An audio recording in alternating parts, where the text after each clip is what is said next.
Now at 10. I want to thank everybody for the tremendous support. I'm going to Walter Reed Hospital. President Donald Trump taken to the hospital after testing positive for coronavirus. What we're learning about his condition. Tropical storm Gamma forms near the Yucatan Peninsula and is heading towards the Gulf of Mexico. For the first time this season, we have a full slate of high school football action and some big games on the schedule. Eyewitness News at 10 starts right now.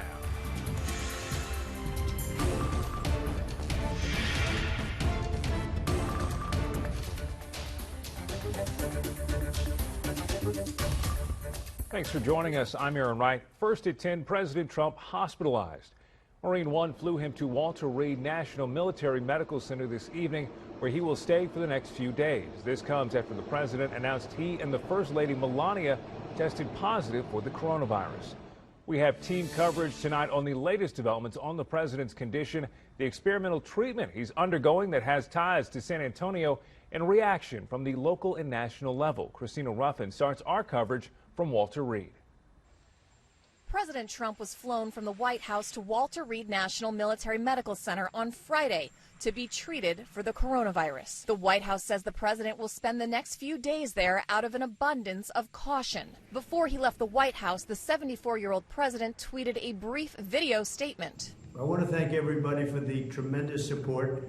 I'm going to Walter Reed Hospital. I think I'm doing very well, but we're going to make sure that things work out. The First Lady is doing very well. CBS News has learned President Trump is experiencing mild symptoms, including a low-grade fever. The president did not go to the emergency room here at Walter Reed, but went instead directly to the presidential suite. White House Chief of Staff Mark Meadows spoke to reporters earlier in the day. He continues to be not only in good spirits, but very energetic. The president's doctor says he is fatigued and has been given a Regeneron antibody cocktail. Campaigning in Michigan, Democratic presidential nominee Joe Biden, who has tested negative since the news broke, offered prayers and well wishes. The news is a reminder that we as a nation need to do better in dealing with this pandemic. During the first debate Tuesday, Biden and the president shared the stage for 90 minutes. While the president stays at the medical center, his COVID-19 infection has raised questions of who else might have been exposed. After presidential aide Hope Hicks tested positive on Wednesday, White House officials deemed it safe for President Trump to attend a fundraiser in New Jersey on Thursday. Christina Ruffini, CBS News, Bethesda, Maryland.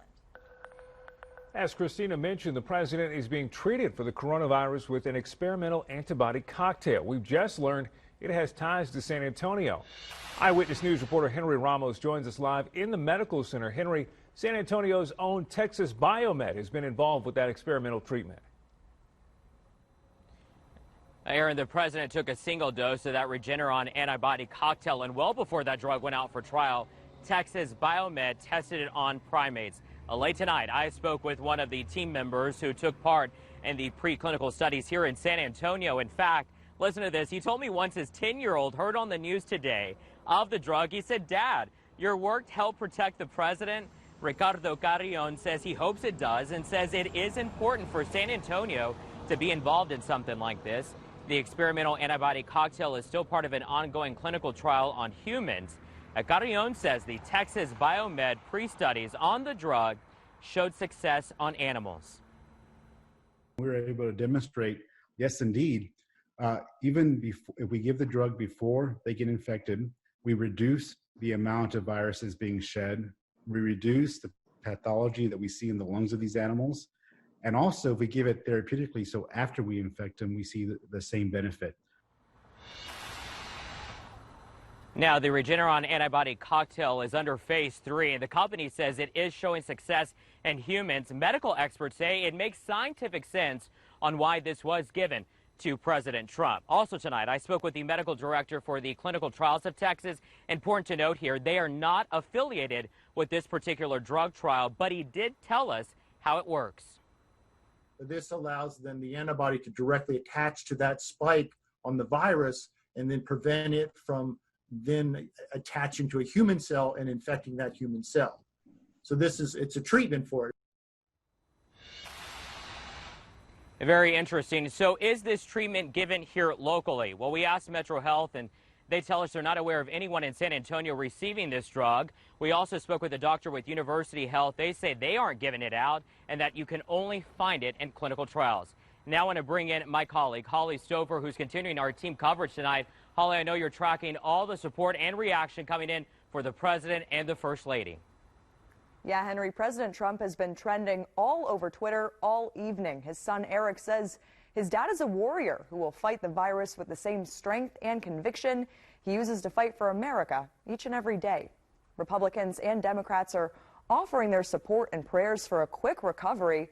Former President Barack Obama says, quote, "Michelle and I hope that the president, first lady, and all those affected by the coronavirus around the country are getting the care they need." Trump's opponent, former Vice President Joe Biden, says, "We will continue to pray for the health and safety of the president and his family." Now, during tonight's briefing, Mayor Ron Nirenberg and Bexar County Judge Nelson Wolff also offered their condolences and reminded people why it's important to wear your mask. I think we all know anybody can get it now, and it can be very serious, and we saw what happened with the president today. Yeah, and that transcends all politics. We do keep our First Lady and the President in our prayers, as we do all members of our family who have come down with COVID-19. And Texas Governor Greg Abbott says he's lifting up prayers for the President and First Lady. Aaron? Holly, thank you. This is a developing story. We'll continue following the latest on the President's condition online and at KENS5.com and in our KENS5 app. Now to coronavirus in Bexar County. Cases continue to decline in our area. Officials reported 103 new cases in Bexar County tonight and no new deaths. Mayor Ron Nirenberg announced 196 hospitalizations. He says this is the first time in months that we've had fewer than 200 coronavirus patients in local hospitals. People without coronavirus symptoms will be able to get tested for free. The city of San Antonio is expanding its test sites to asymptomatic people starting on Monday. It's a partnership between Metro Health, Community Labs, and BioBridge Global. For more information and locations and times, visit KENS5.com. We're following breaking news now at 10. One person is dead and another is hurt in a shooting on the southeast side. This is brand new video just in from the scene on Schley Avenue. Fire officials say one victim was killed. The other victim rushed to the hospital. No word yet on a suspect. A teenager is charged with murder in the death of another teen. 17-year-old Sebastian Carpio was reported missing in September. Authorities found his body in the trunk of a burned and stolen car a day later. San Antonio police say a 17-year-old suspect turned himself in yesterday.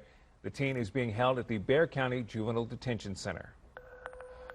A first-of-its-kind surgery in San Antonio helps a little girl in her cancer fight. Eyewitness News reporter Holly Stouffer introduces us to a star on the rise. Zamaya Adams loves to dance. Yeah, she does the TikTok. Even when she's sick, this 10-year-old finds a way to have fun. Yeah, she's very strong. Her mom, Ty Renee, is all in. She picks out these bright and colorful matching outfits. Together, they make a fashion show out of each trip to the hospital. The worst news, like, any parent can take, like. Earlier this year, Zamaya was diagnosed with cancer. Doctors found a large tumor just above her knee.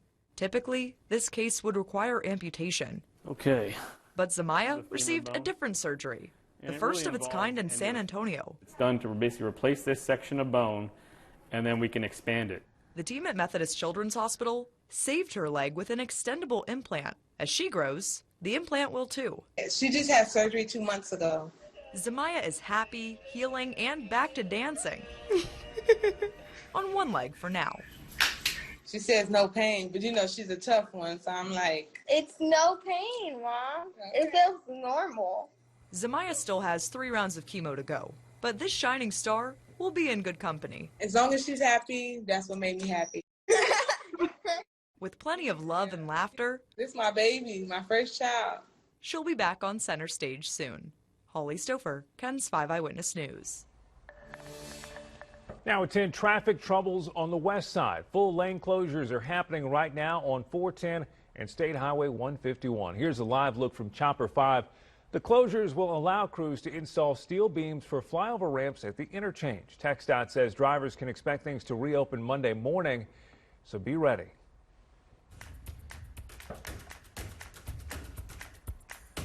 Another lawsuit has been filed ahead of the November elections. It comes after Governor Greg Abbott issued an executive order limiting mail-in ballot drop-off locations.